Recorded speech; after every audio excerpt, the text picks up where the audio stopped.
Welcome to the NC Spin After Spin. Additional comments from our panelists just available on our website. I want to ask each of you, what do you wish you had said on last week's show, but you didn't? Chris Fitzsimon, I'll start with you. Well, we talked about the battle over over redistricting. The battle isn't whether or not they're going to draw new districts. It's when they're going to draw them and when the election is going to be held. And I think I wanted to make it clear that the Republicans' priority, they have two priorities. One is not to have an election in 2017, and the second one is not to let the courts draw the districts.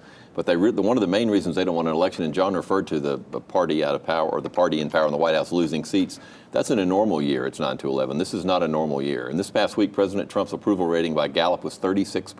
60% of Americans disapprove of the job he's doing. The last thing North Carolina Republicans want to do is let voters go to the polls now or anywhere near now. They'd much rather have it in 2018 when hopefully they think he'll stabilize. I don't think he will, but they do not want an election now because the momentum, the enthusiasm all over the country, I think, is not on the Republican side. But you do have to say that President Trump had a good thing going when he called a cabinet meeting last week, and it got everybody to say something nice about him. Yes, he did. We need to do that on NC. No, I'm just joking. Rufus Edmiston, what do you wish you had said on last week's show? You're the most wonderful person I've ever been around. I want to thank you for all you've done for me.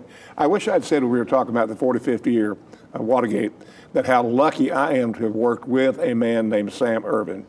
That began in 1964. The man had no pretense about him. He was a living constitutional scholar. And also I wish I'd said that North Carolinians like Gene Boyce, very fine attorney, Lacey Presnell, a fine attorney here, Mike Carpenter, head of the Home Builders Association, were up there with me and Senator Ervin during Watergate, and they're still around, but I am the oldest one standing. Senator Sam used to say he was an old country lawyer. Just an old country lawyer, and Howard Baker would say, okay, put your hand on your pocketbook. Yeah. Connie Wilson, what do you wish you'd have said on last week's show? Well, I mentioned on last week's show how there's a lot of hostage holding going on with different bills being taken, put in a committee that they come out of a House or Senate committee looking totally different. And today I got surprised on something with one of my clients, and that was on coal ash. Duke Energy is required to have 3 beneficial reuse projects that they are supposed to have an RFP for the third one by July 1st.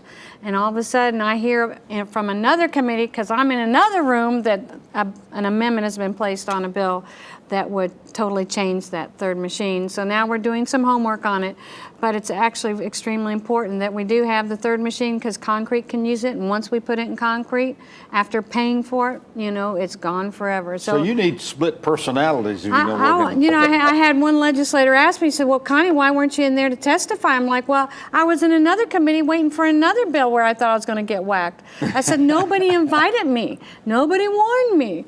So that's how life is at the General Assembly. Behind the scenes at the General Assembly. John Hood, what do you wish you'd have said on last week's show? I was also going to expand a little bit on, as Chris did, on my point from the show regarding the average gain of the party not in power in the White House in midterm elections for the North Carolina legislature.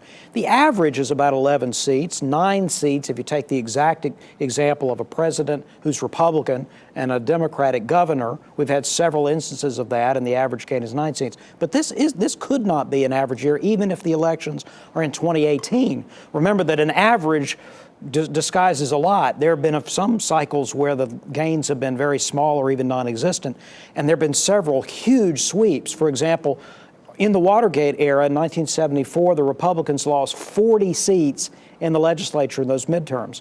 In 1994, the Democrats lost 39 seats in the legislature. And more recently, in 2010, the Republicans gained 26 seats in that midterm election. So it is possible, it doesn't usually happen, but it is possible for the legislative swings to be in the dozens of seats. But it happens also here in North Carolina. The governor in power, typically the opposite party gains. That's true, and that's why I give you the example that what if the Democrats have the governorship, which is the opposite of the Republican in the legislature, but you have a White House that's Republican, and it does cut it down a little bit, but this is mostly driven by the national cycle, not the North Carolina specific issues. How many seats would have to swing in the House and the Senate in North Carolina in order to change the majorities? Well, you would have to get up into that high level mark, that 40-seat mark or so, to actually change both chambers. It would be very large. In North Carolina. But, yeah. But you could conceivably get enough to override the veto override? The supermajorities that the Republicans currently enjoy, because the maps will be redrawn and because the national winds are blowing Democratic at the moment, that supermajority is very much at risk. Interesting. I hate to interject. I know this is his time, but in 1994, we went from 42 Republicans to 68 in one day. That's what I'm talking about. In '94, it was a 39-seat gain. Nobody ever forecasted that, and we came within a one vote. Yeah, the House almost turned Republican. Well, the House did turn Republican. The Senate was within one vote. Interesting. Well, thanks for watching the After Spin. We'll have more video all during the week on ncspin.com.